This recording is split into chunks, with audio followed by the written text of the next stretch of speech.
What's up, everybody? Metal Dave here, along with my co-host Jason McMaster, bringing you another episode of the Talk Louder podcast. Today, we're going to spend some time just talking to Jason about the recent Watchtower tour of Texas. Happened last month. I think you guys did a total of 5 dates. In celebration of the 40th anniversary of the energetic Disassembly record. Can you believe that thing is 40 years old? We were, not to go way back, but I can't believe 40 years. I mean, it's almost like those 40 years didn't exist. Whenever the realization comes up, it's usually because, wow, I messed that up, or wow, that feels different. But we'll talk about it in a minute. Yeah. So the impetus, I guess, for this run of dates is that Energetic Disassembly turned 40 years old. So you guys went out and did a number of dates in Texas, 5 dates, 3 of them right in a row, and then I think you took a week off and then went out and did 2 more. And it's also coinciding with the reissue of the 40th year anniversary reissue on High Roller Records, which did a bang up job on silver vinyl for the original mix, gold vinyl for a remix done by our producer Jared Tuten.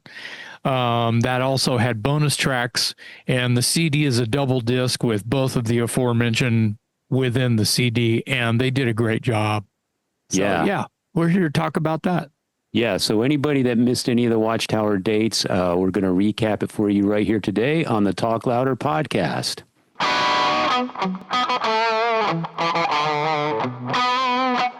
So, 5 Watchtower dates last month. You guys have been active in the past. It's not uncommon for you guys to do a reunion show every maybe year, every 5 years, something like that. But 5 gigs in 1 month, you guys haven't been that active since 1985 or something. Well, that's not too far from the truth. To kind of, to nerd-splain, Allan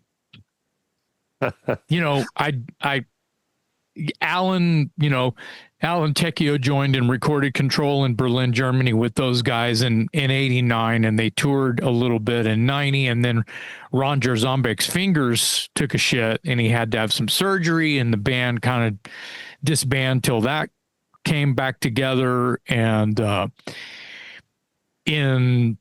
that only was a year or 2, but everybody was busy doing other things the whole time. And I'm going to make this quick. We were asked to get back together in the year 2000. And we went to Germany and played the Bang Your Head Festival. Well, that's 25 years ago. Okay, so 4 years after that, we got asked to get back together again. Get together again in 2004 to play the Headway Festival in Amstelveen, Holland. Okay. We got asked again, and you're not wrong by it being 4 or 5 or even 6 years later.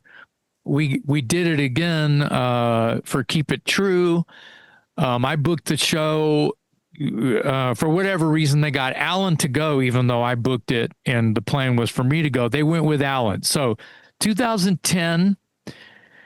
And then when you think about, I don't even recall what would have happened after that, other than at some point those guys got together and finished 5 songs for the release of Concepts in Math Book 1, which came out in 2016, I believe, with Allan on vocals. Okay. That's pre-COVID a little bit, right? So amazing to, for a band that plays this kind of music. I like to give ourselves a little bit of, of a break to say that when I say this. To be prolific, to play and write and perform and record in any capacity, this kind of music, being prolific at whatever this style this is like, how does a human being process that in a way that it's, we're not writing, jingles. Right. Yeah. So, and I know everybody out there gets it if you know what and who and, Watchtower is. So anyway, in 2023, we get asked by Hell's Heroes to, hey, what's it going to take to get you guys together? And originally to do the Energetic record, right? And I think the deal was, well, the band's going to play the songs the band wants to play and feels comfortable playing, because we're not really a working band anymore. So remember that sentence there. And we ended up doing it, and it was fantastic. Well, we ended up playing October 22, I think it was now. October, a few months prior to Hell's Heroes, we got asked to, they announced Hell's Heroes. Well, then Keep It True called and said, hey, can you be over here in October? So we actually played Keep It True before we played Hell's Heroes, which is wild. Mm-hmm. But it all spawned from the invitation from Hell's Heroes. So right. while we're getting busy trying to, how did that song go again? At some point, Doug is like, now, that like not very long from now, next year or whatever it was when he said it, that's our 40th year anniversary of the release of Energetic, and just bells went off. Yeah. So, the celebration, even though it kind of came on back as early as what I've figured just now as 2022, which we've talked about, we've recapped all of those shows on Talk Louder, and I love, it's like a picture book, right? It play by play, right? This feels different to me because there's a new product out, even though it's an old product. There's bonus tracks. There's all this stuff that we submitted to High Roller. It came out amazing. These 5 shows were as much of I hate to call it a tour because it's not really a tour. It's only 5 shows. It's not really a tour, but for you guys, it might as well be a tour. No, because I love how you put it, because that's pretty much how I've been saying it. So to clarify, or even just add to what you've already said, you're not wrong. That 5 shows within just a few weeks. Yeah. The band has not been that busy since 1990. Yeah. And that would have been without me. And it was in support of the Control and Resistance album, right? Yeah. Mm-hmm. And they were on tour with Rage and Coroner. Coroner for sure. I want to say Rage was on the bill. And it was in Germany. It was Europe. And they did very few, if any, shows over here. And it was very spotted. And that's just a terrible travesty that the band didn't get really its due for the record that the world really knows them for, and that's Control and Resistance. And, we're not really talking about that today, but I just wanted to put that pin on the board and go, that record is highly celebrated. It gets on all of the greatest prog metal records of all time. That record's the one on there. It's not Energetic. Not necessarily. It's on there more than Energetic is. So this is where I get to stand on my apple crate. Yeah. Now Energetic is being celebrated in the right way. I feel it unfortunate that Billy White, doesn't really play guitar like that anymore. And on the same coin, Ron Jarzombek is my hero and my savior, and the savior to Watchtower, I should say. Yeah. And I also, hey, I get to win 2 times. I get to be an SA Slayer with Ron Charzambig too. I'm in 2 bands with Ron. How many bands are you in with Ron? You know. Yeah, yeah. So there's that. There's that. And I got to say the shows were a lot of fun.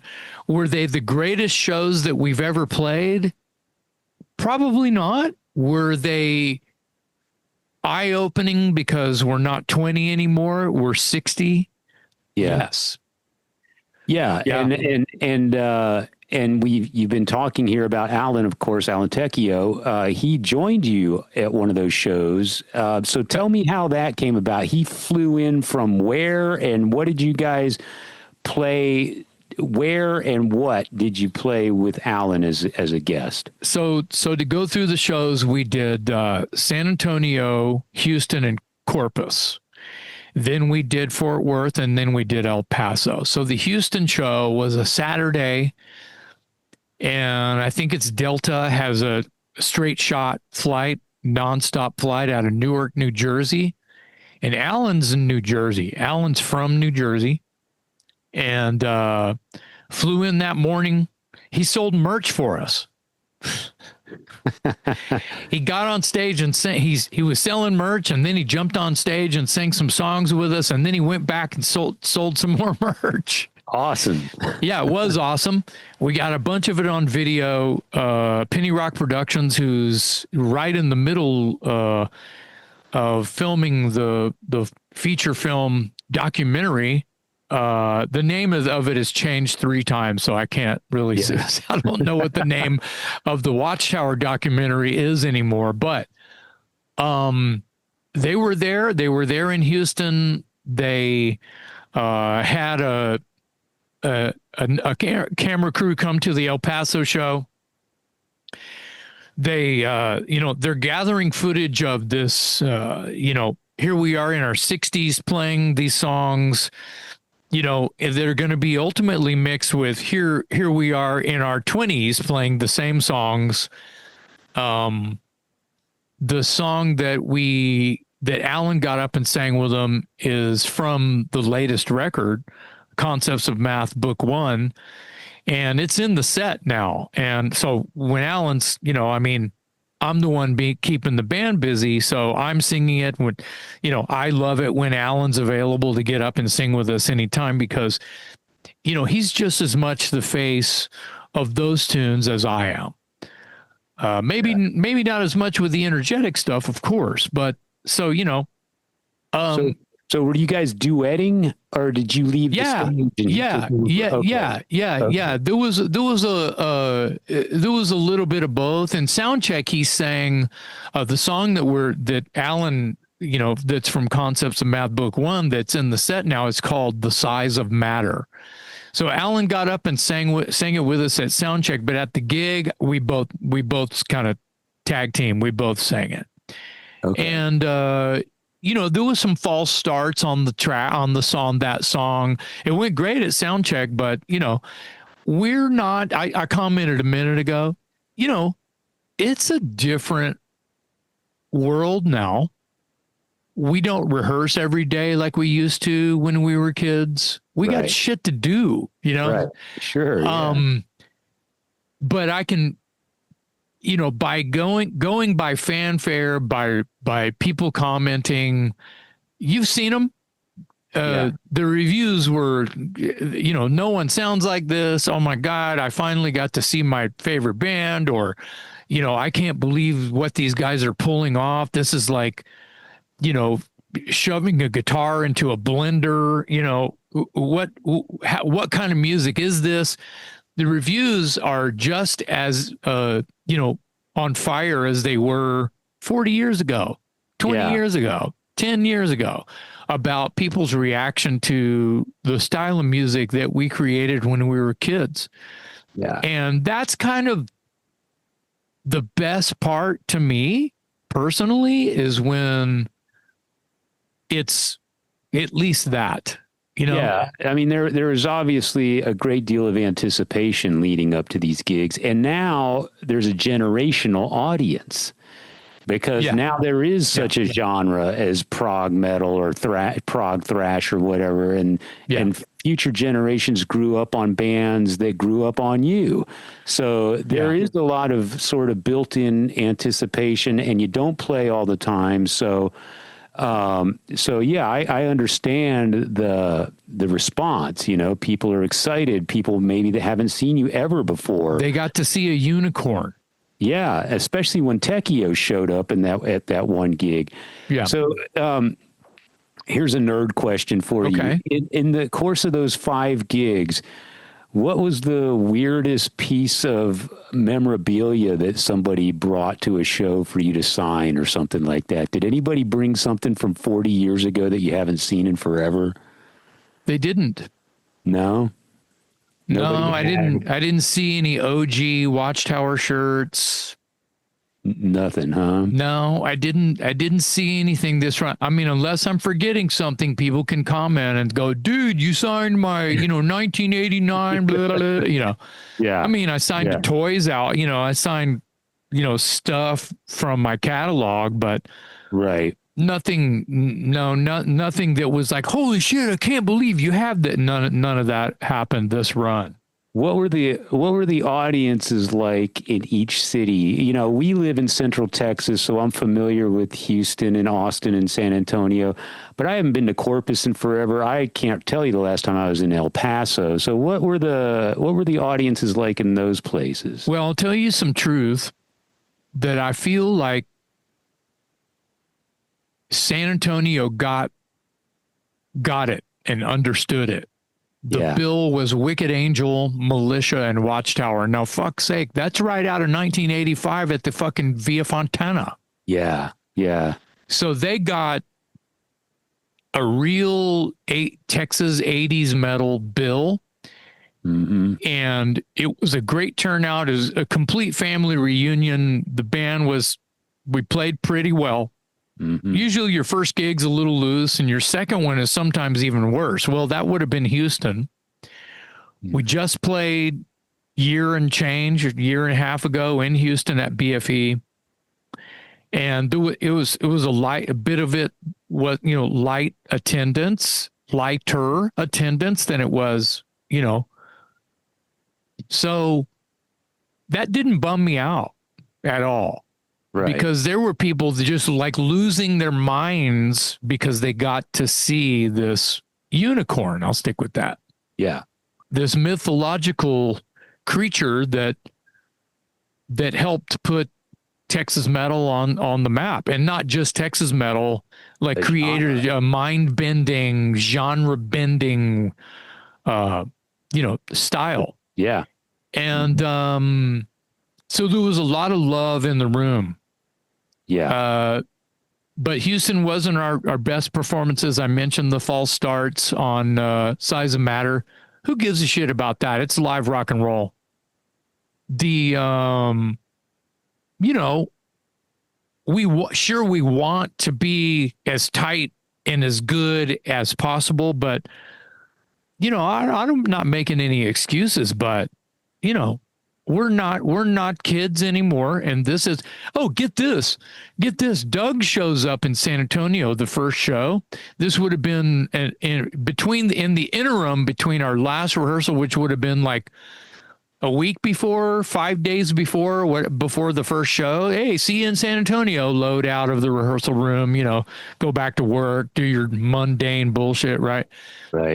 And then show up to the gig. Well, Doug shows up with a broken thumb. Oh, no. Uh-oh. Played Watchtower shit. Crazy math metal with a broken thumb on his left hand. Okay. On his left hand. So he's got it wrapped up. He's taken, heavy duty prescription ibuprofens or some shit. I don't know what he was taking some kind of inflammatory, he was on something. Yeah. And but he's straight edge, he's a volleyball coach. Right. That's what he does, Yeah.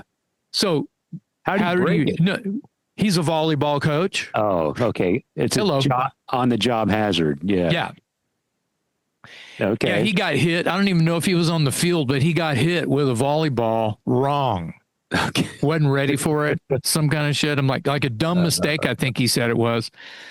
But he shows up and he goes, "Look at my thumb," and I'm trying to high five him, and he's like, "No, my thumb is broken." Man. Yeah, dude, what's up? Gonna be a great gig. No, look at my thumb. Yeah. I'm like, oh no. So he did. Even at the last show in El Paso, I was like, "How's your thumb? How's your thumb?" He goes, "Still taking those pills, and it ain't right. It's going to be a long heal." Yeah. Anyway, he played great. He no one even knew, and I think I made fun of him the first night in San Antonio. I didn't even bring I may have brought it up in Houston, but I didn't bring it up again after that. Light attendance in Corpus. Okay. It was a Sunday night. Your hometown. My hometown. Yeah. Kind of a sad turnout, maybe 30 people. Okay. But everyone who's there, understand when I say this, and I'm not patting myself on the back, but when Watchtower plays, even at rehearsal sometimes, just telling you, just throwing this in for whipped cream on top. We go crazy. It's like jazzercise. Okay. It's crazy, and so we're up there going nuts, trying to play super as tight as we can while we're bumping into each other, rolling around on the ground and, being maniacal. So we're running around the way Rick's hands and feet are, with the way Rick plays. There's no 4/4 time. It's not, anyone who you can go on any socials right now and watch Rick Colaluca play Watchtower songs, and you'll know what I mean. Right. So the way Rick plays drums, we're trying to dance to it. And Ron and Doug are trying to play with it. So it doesn't matter if there's one person or 1,000 people. Watchtower is going to be Watchtower. You're going to entertain yourselves. We do it because that's the way. What you see is how we feel when we play those songs.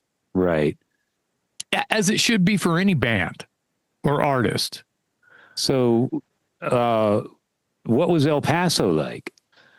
A little bit better than Corpus. Fort Worth, again, was lightly attended, but I will say, because Fort Worth was before El Paso, I will say this. We played the Rail Club in Fort Worth. The people that were there, we went on late, rock show. We were unhappy that we had to go on late, but we had to go on late. And the people that were there, I don't know, 50 people that were there, sang all the words. All right. You know what I mean?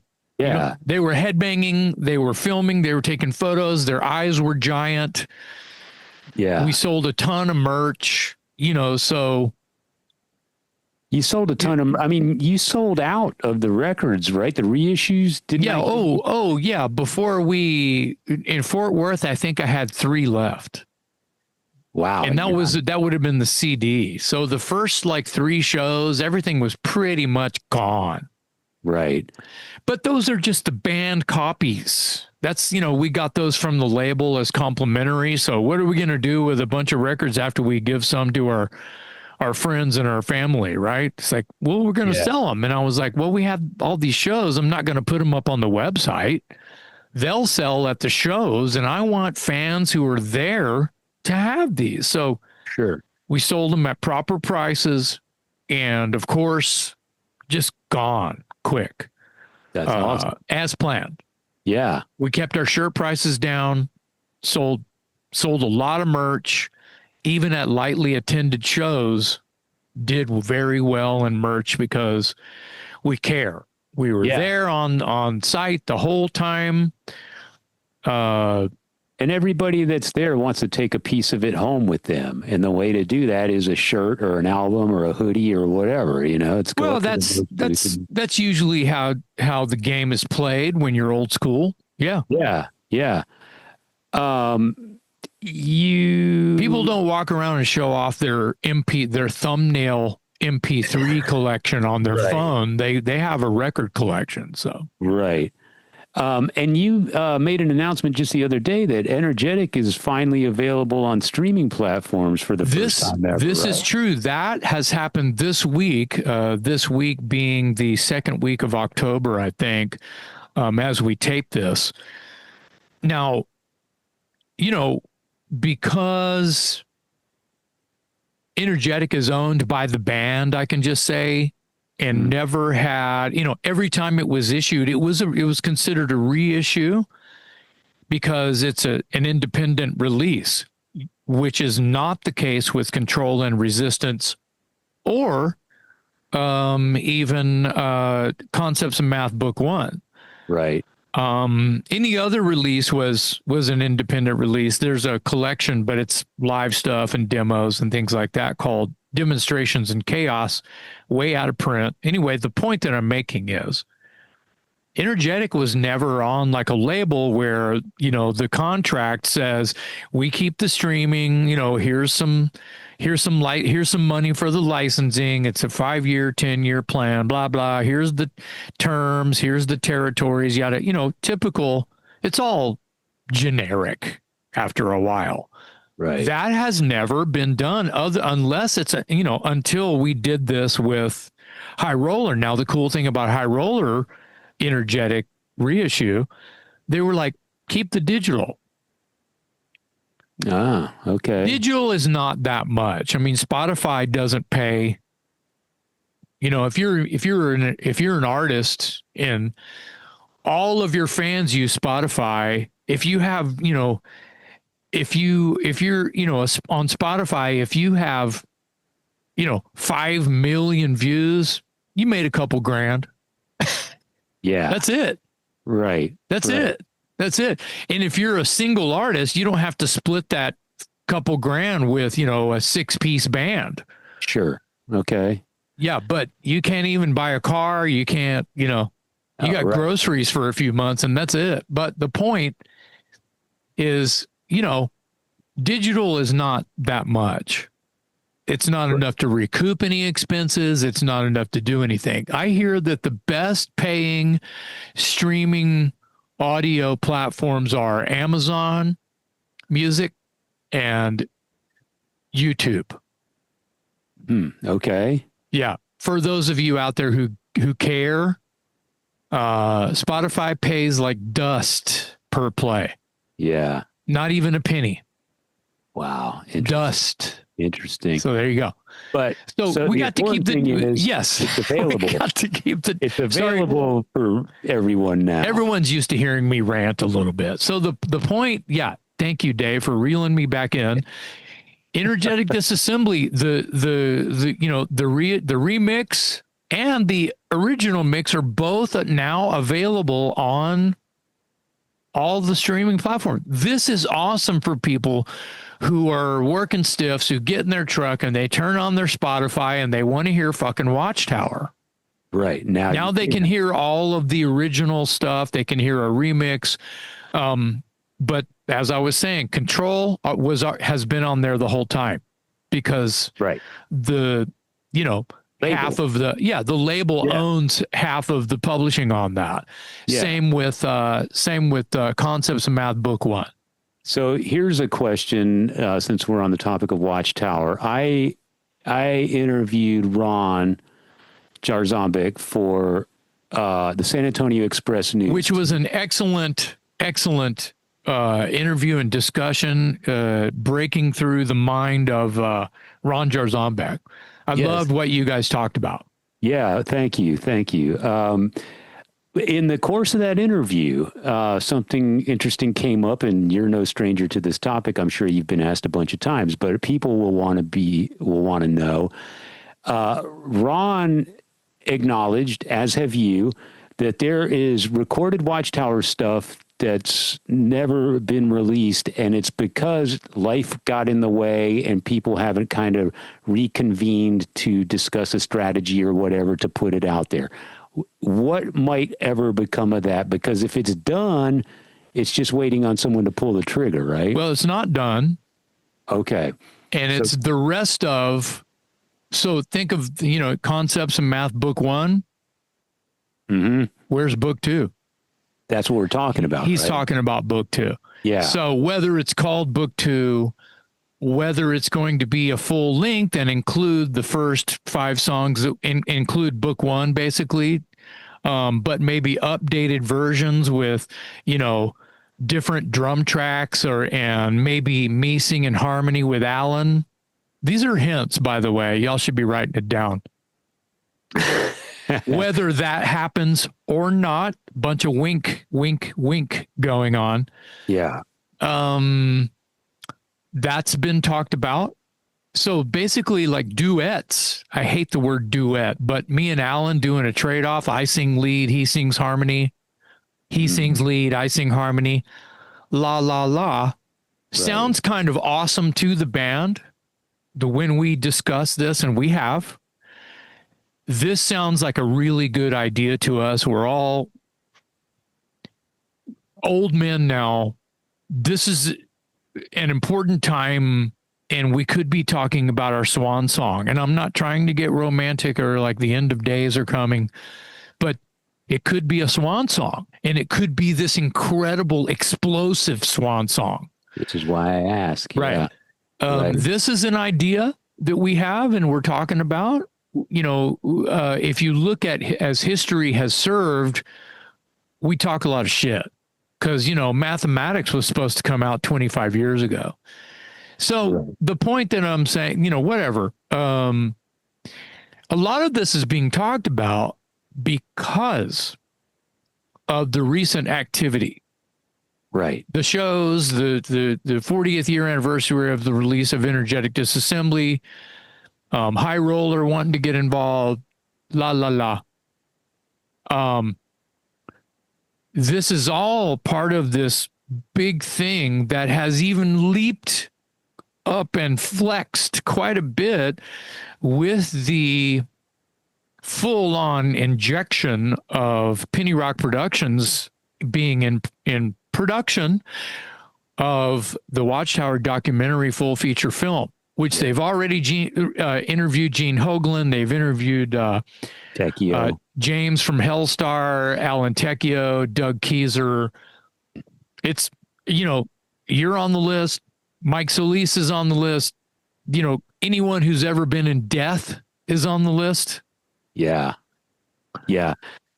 There is Mike Portnoy is on the list. People that people know for who are connected to the band and the genre specific. They're on a list. They're here you go. Their name is on a dry erase board with a phone number or an email or something next to said name on a dry erase board somewhere in North Austin as we talk today. Yeah. Well, that's kind of the point I was getting at. There is sort of a resurgence of activity, the 40th anniversary and the reissue of Energetic, the recent gigs. There's a documentary in the works.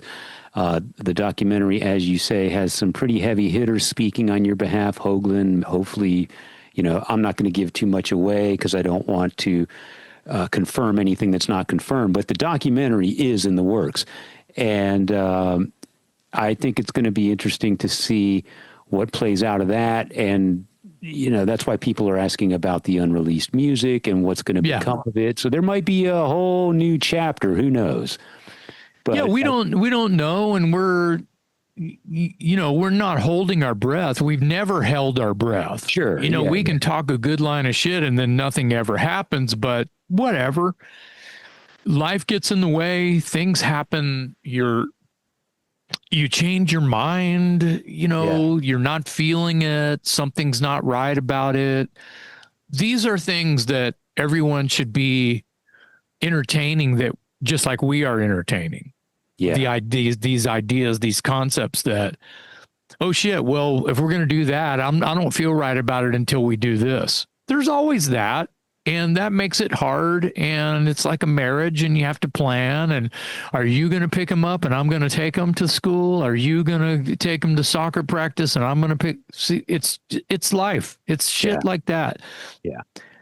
These are things being talked about as we speak. And you're not wrong in saying that, the energy that's, the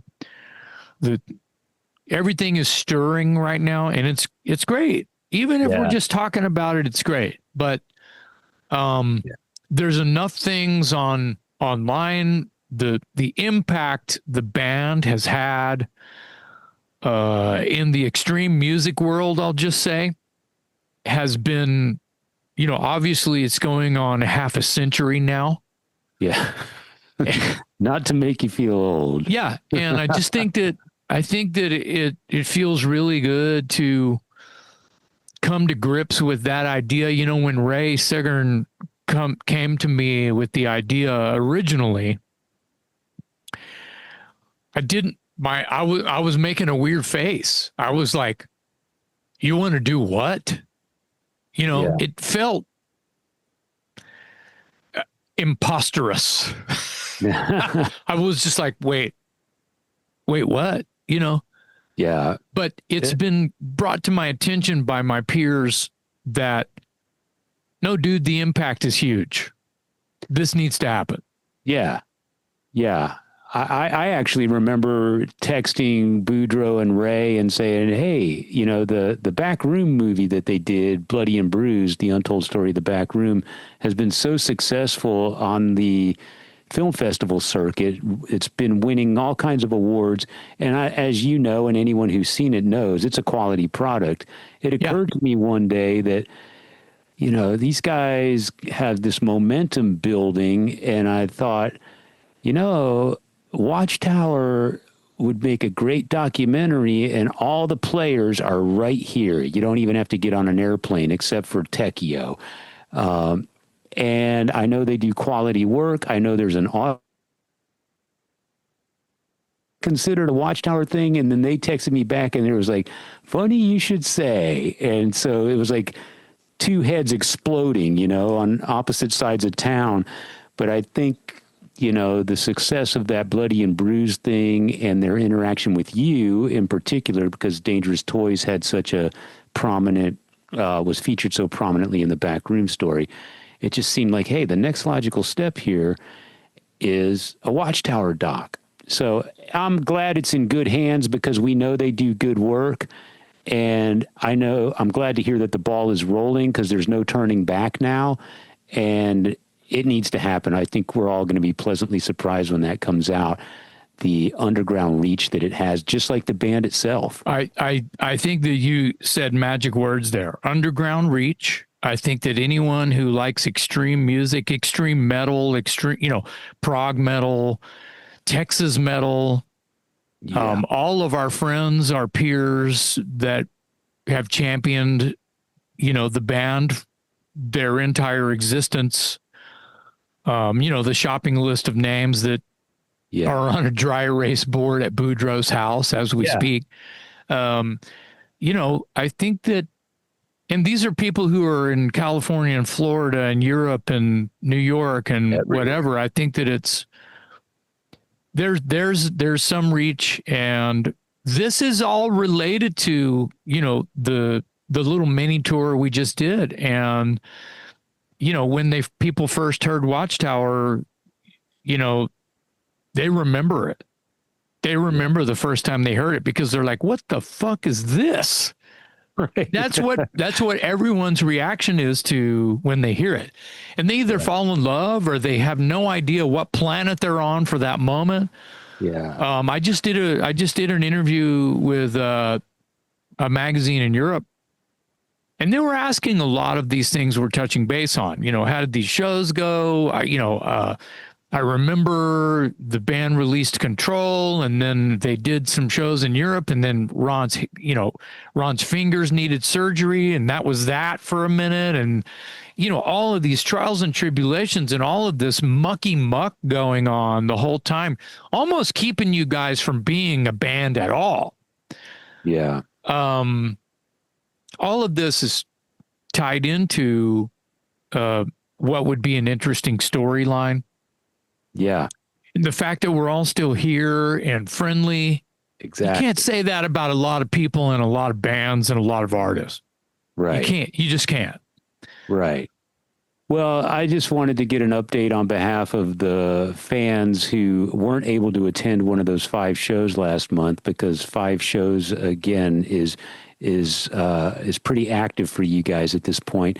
And I do feel like there is a resurgence of interest with the reissue of Energetic Disassembly. There's this documentary in the works.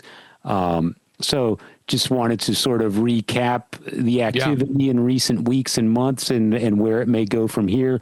It's interesting. I want to just point out that in the digital world, I'll be doing something for work, and I'll have to go look up some footage or something for work, look up a song. Sometimes I use YouTube, and then I'll look over and something will pop up in my feed. And by God, the Amstelveen show from summer 2004, the whole show pops up. The video just, the robots know when I'm online, Right. Right. But they know when anyone who's talking about Watchtower is online. And so I'm not the only one that show popped up on. I just forgot that Doug wore he wore like a corn shuck hat. Like a corn on the cob, husk thing on his head, and this green jacket. And that's what he wore on stage in Holland at that show. So you'll know what show man. You'll know what show it is by what Doug is wearing. Right. Yeah, I don't really like it when he goes completely mad like that and feels like he has to put on something that's it's alien to, the metal world. Because we're already extreme enough. You're going to confuse them and make them go blow a fuse. Yeah. Anyway. Well, if there's anything about Watchtower, it's that there are no rules, right? I mean, it's true. It's true. The thing is, there are as many rules as there are not. Exactly. So it's wide open. Yeah. And it's kind of also and this is what I tell my students sometime. I go, let's learn all of the rules, or as many of them as you can stand to learn that you can apply, and rehearse them and get them memorized so we can fucking break them all. Yeah. You know what I mean? And that's really kind of where we lie, right? There you are. Yeah.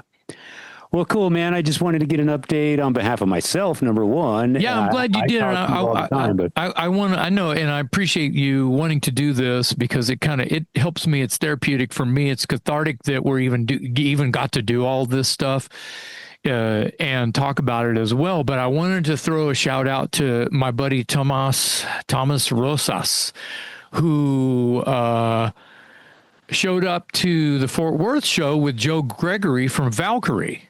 Both San Antonio cats. Yeah. And Thomas took some amazing photos. He's a pro photographer. He shot Watchtower at Hell's Heroes a couple years ago, and he shot the recent Fort Worth, and those are the photos that will be in the montage of this episode. So thank you, Thomas, for submitting those photos. They're fantastic work. You make us look pro. Yeah, I saw some of those online. I believe that's what you're talking about. And they're black and white. Yeah, there's some good stuff. Some good stuff. Well, there you have it, folks. A recap on Watchtower, past month, past few weeks, and the future remains unwritten, as they say. But there's at least a documentary in the works, and we know that's coming up. So thanks for sharing that with us, and we'll keep an eye out for all that stuff. Anyway, on behalf of my co-host, Jason McMaster, and my guest today, Jason McMaster, there's your Watchtower update for 2025 on the Talk Louder podcast.